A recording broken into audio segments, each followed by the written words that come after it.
বন্ধুরা, বাংলাদেশের সাবেক প্রধানমন্ত্রী ভারতে কপালে সিঁদুর পরে হিন্দু ধর্ম গ্রহণ করেছে, এরকমই একটি ছবি সোশ্যাল মিডিয়ায় অনেক অনেক পরিমাণ ভাইরাল হয়ে গেছে।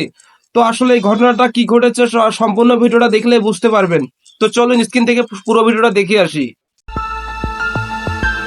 সাবেক প্রধানমন্ত্রী শেখ হাসিনা কপালে সিঁদুর পরে ভারতে হিন্দু ধর্ম গ্রহণ করেছেন। সম্প্রতি সামাজিক যোগাযোগ মাধ্যমে এই রকম একটি ছবি ভাইরাল হয়েছে। তবে আসলেই তিনি হিন্দু ধর্ম গ্রহণ করেছেন কিনা সেই বিষয়ে ফ্যাক্ট চেক করেছে যুক্তরাজ্য ভিত্তিক ভারতীয় ফ্যাক্ট চেক সংস্থা লজিক্যালি ফ্যাক্টস।